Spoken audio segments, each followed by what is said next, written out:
She grabbed the safety rail to prove a point, and my pregnant wife fell straight into the lagoon. The sound of her scream still haunts me every time I look at that water. And the HOA president with her perfect hair and her smug clipboard just said, "You should have followed the rules." That sentence burned into my brain, because that day everything changed. My name's Ethan Cole. I'm a structural engineer. I design systems that keep bridges from collapsing, buildings from cracking, lives from falling apart. But nothing prepared me for living under the dictatorship of the Cypress Dunes HOA, ruled by one woman, Mara Jensen. When my wife Grace and I moved there, she was 7 months pregnant. We thought we'd found peace, palm trees, calm water, friendly smiles. I built a safety rail by the lagoon behind our house because Grace had slipped there once. Simple, sensible. But in Mara's kingdom, safety wasn't the point, appearance was. "Remove that railing, Ethan," she said, marching up with that clipboard like it was a badge of honor. "It violates the visual uniformity clause." "It's for my wife's safety," I told her. "The slope's uneven. The state requires a barrier near open water." She smirked behind those designer sunglasses. "We don't follow county code here. We follow association standards." Then she stepped closer, heels clicking, lips curling like I'd just offended her authority. "You people move in and think rules don't apply to you." It wasn't about the railing anymore. It was about control. I told her flatly, "Touch that rail and you'll answer to the state inspector." Her smile flickered just for a second before she grabbed the railing hard, trying to prove something. The metal shifted. Grace gasped, her hand slipping from mine. I turned just in time to see her fall backward, her scream tearing through the air as she hit the lagoon. I dove without thinking. The water was shockingly cold, darker than it should have been.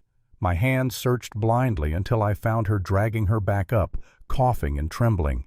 When I hauled her onto the bank, Mara was still standing there, hand frozen on the rail, expression blank, like she couldn't quite believe what she'd done. And then she said it. "You should have followed the rules." I swear in that moment something inside me cracked. Grace was rushed to the hospital. Thank God she and the baby were stable. But before I even got home that night, the HOA emailed me a violation notice. Unauthorized structure. Resident non-compliance. Not a word about what she did. Not even a hint of remorse. I sat in that parking lot outside the hospital, staring at the lights reflecting off the lagoon, and realized that wasn't an accident. That was negligence, and I could prove it. See, I don't build things halfway. I don't let corners get cut, not when my family's safety is on the line. I started digging. I pulled up the county codes, checked the HOA permits, and guess what? The lagoon wasn't even supposed to be recreational.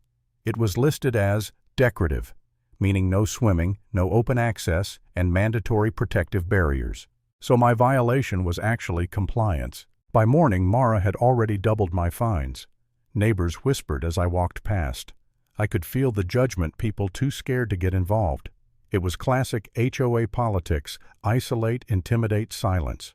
But the thing about structures is, they always have weak points. One night around midnight, I heard a knock on the door. It was Greg Hollow, the HOA maintenance contractor. Cap in hand, voice low. "Just checking on your wife," he said. Then he glanced toward the lagoon. "They're saying you installed that rail wrong, but you didn't. I've seen worse pass inspection." He hesitated, swallowing hard. "You keep notes, right?" "Measurements." I nodded. He nodded back like he'd made a decision he couldn't take back. "If you're taking notes, write this down. The west pump's been offline for months. She told me to shut up about it." And just like that, I had my first crack in Mara's empire. The next few days were a blur of anger and obsession. I took photos, measurements, water samples. The lagoon stank of rot and chemicals. The filtration system wasn't broken, it was poisoned. And Mara knew. When I confronted Greg again, he broke.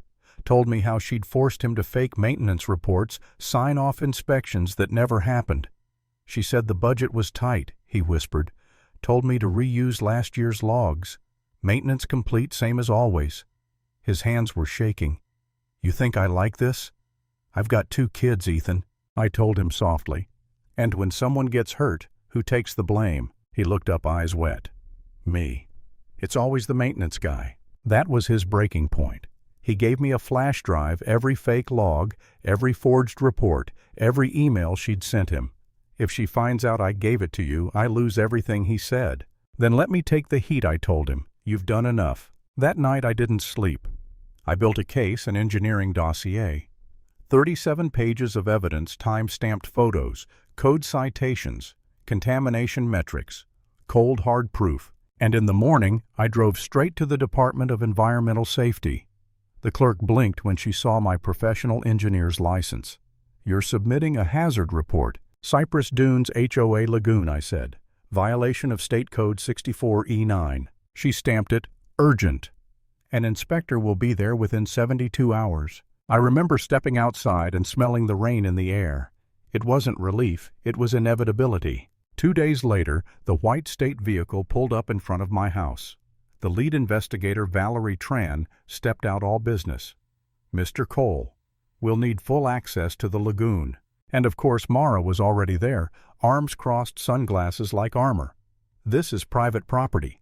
You can't just— Valerie flashed her badge. Under state statute, we can. The look on Mara's face, priceless. The inspector opened the west pump cap, and the smell hit first. Rot, sulfur, decay. People walking their dogs stopped in their tracks. One woman gagged. Valerie looked up. Filtration failure. Possibly long-term. Mara's voice cracked. That's absurd. We service it monthly. You have proof of that. Of course, she stormed off to fetch her records. Every sheet looked freshly printed. Valerie flipped through and frowned. These are dated last year. Where are your quarterly logs? Mara stammered. They were misplaced. We had an office flood. In a drought year, the silence was deafening. When the inspection ended, Valerie handed her the notice. The lagoon is closed to residents until further review. Mara went pale. You can't do that. It's our main attraction. Then you should have maintained it properly. That night I stood at the lagoon watching the yellow caution tape flutter across the water like a scar. Neighbors whispered. Grace joined me, resting her head on my shoulder. You did the right thing, she said. But it didn't feel right. It felt like a war that had just started. The next few days were chaos. The HOA sent out clarification emails twisting the story, blaming outsiders. Then one night I got a call from Greg. His voice was shaking. She's saying I forged everything, that I acted alone. Then we make sure she doesn't get the chance, I told him. He came by the next morning, hat in hand again, eyes red. She called me last night, he said. Told me to delete the West Pump files or she'd handle the narrative herself. He slid another flash drive across the table. Every photo, every message. It's all here. I stared at it, the weight of that small piece of metal, heavier than anything I'd ever built. Greg, I said quietly, this is enough to take her down. I just wanted to do my job, he whispered. Sometimes that's exactly what justice needs, I said. I spent the next 12 hours piecing everything together. Real data against fake reports, timestamp mismatches, digital signatures. It was airtight. I turned it into an official engineering dossier, bound, labeled, and delivered it straight to Valerie's office. She flipped through it, nodded once. This confirms deliberate falsification. That moves it from negligence to criminal. A few days later, the HOA sent out another email. Mara's spin false claims by a disgruntled homeowner.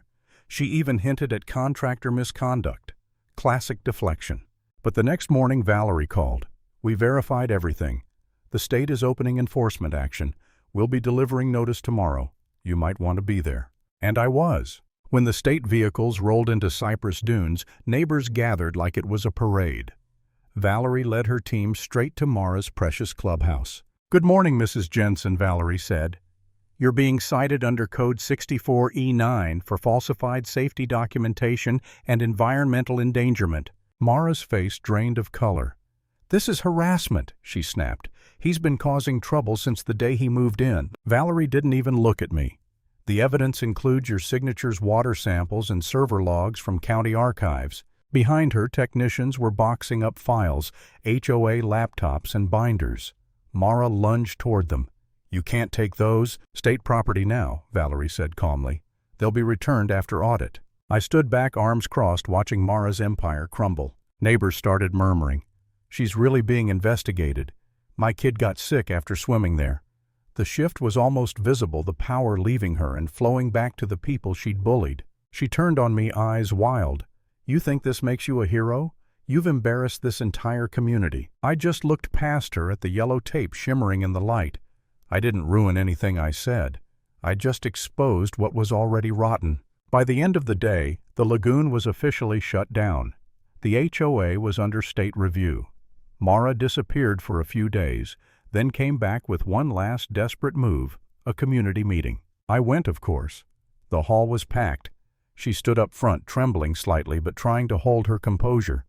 "Rumors have circulated about violations," she began.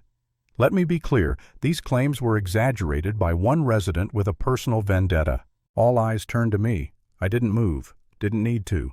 The doors opened. Valerie walked in, state badge glinting under fluorescent light. The entire room went dead silent. "Mrs. Jensen," she said, "as of this morning, your lagoon system has been classified as non-compliant under Florida statute.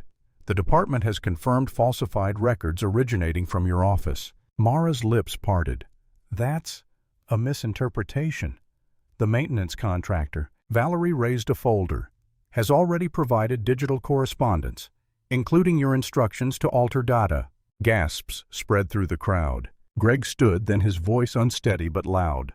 "You told me to lie, Mara. You said no one would ever find out." The room exploded, neighbors shouting, recording, some even cheering. Mara's face twisted between anger and panic. "You traitor," she hissed. Valerie turned to this crowd. "Effective immediately, the HOA board is dissolved pending legal proceedings. City oversight begins now." Reporters swarmed forward, cameras flashing. Grace was outside waiting for me, hand on her belly, eyes wet. "It's over," she whispered. Across the parking lot, Mara was on her phone, pacing in frantic circles. No one went near her.